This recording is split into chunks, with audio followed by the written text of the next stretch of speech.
Alabama's new immigration law, recently upheld by a federal judge, is now starting to have an economic impact in the state. Representatives of the agricultural and construction industries say they are losing a significant portion of their workforce. And it's against that backdrop that the state's Hispanic community is voicing opposition.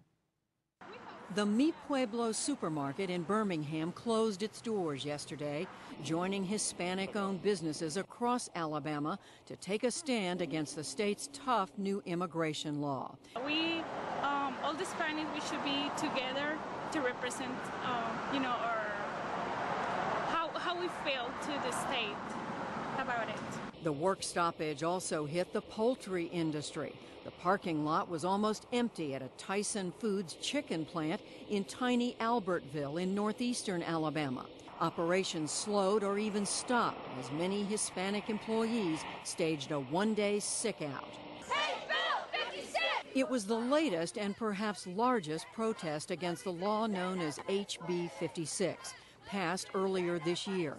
One key provision authorizes police to detain anyone who is suspected of being in the country illegally. Supporters say it's intended to help legal residents by pushing illegal immigrants out of the workforce. That is illegal, and they are getting most of the jobs that we need right now. 2 weeks ago, a federal judge in Alabama upheld the law's main provisions.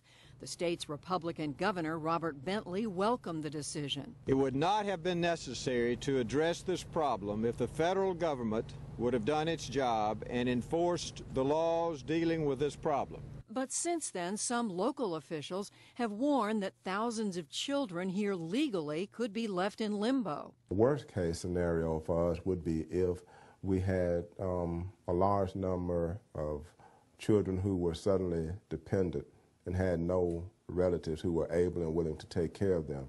And that possibly could happen if the parents were arrested or deported suddenly. Schools are also voicing concerns. They're now required to check the immigration status of prospective students.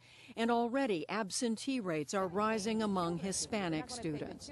In the meantime, the Mexican consulate in Huntsville has sent out a team to help families get documents they need to return to Mexico if needed. We talk now with Jerry Spencer. He's founder of the Birmingham-based Grow Alabama, which delivers locally grown produce in the state. Jerry Spencer, thank you for joining us. I understand you work with 200 to 300 farmers in the state. What do they grow and what's happened to their workers in the last few weeks?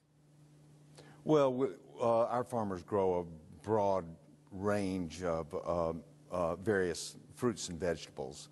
Some of them are large enough to be pretty heavily impacted by the loss of their Hispanic workers. I found this out a couple of weeks ago, Friday after the decision was made, the law was enacted, and called around to 3 of my farmers, and that was enough for me to know that there was a serious impact going on. Yeah. I was just going to ask how many altogether have left, and why did they say they were leaving? Well, the only figures I've seen are state figures, which are about 185,000. And the reason for them leaving was the fear of incarceration, arrest, hassle from the police, which they have been given the right to do. And what sort of work were these laborers doing, the ones who left? Where are you now in the crop, the harvesting cycle? How urgent is it that they be replaced? So the urgency, there'll be a significant loss of harvest in the next few weeks, but the big concern is the decisions that the farmers are going to have to make about whether they continue to farm next year. All right. Well, we will leave it there, Jerry Spencer, and we appreciate your joining us. What I don't understand is how do we decide to make a decision, a law so harsh that has put all these people in a crisis? It's a chaos here. We are dealing with human beings. These changes. What we have created now is chaos, crisis, misunderstanding. The police not sure what's going on, what they should be doing. The Department of Motor Vehicle is not completely sure.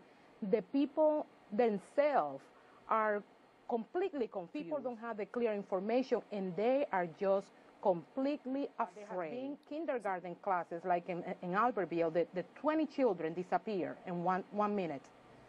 And no one, what I find outrageous is that this is going on, people see the news, and it's like they are, the community, the U.S. citizens, they are like numb.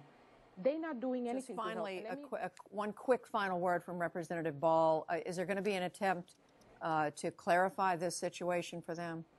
Well, quite frankly, as far as the people that are here illegally, if they're here legally, they have no problem, nothing to be concerned about. If they're here illegally, then there are some measures in this law that would that would make it rough on them. I mean, because it's, I don't mean make it rough. I mean, they could be arrested. Well, we will have to leave it there. We want to thank you, Representative Mike Ball from the state of Alabama, and Rosa Toussaint Ortiz. We appreciate both of you joining us.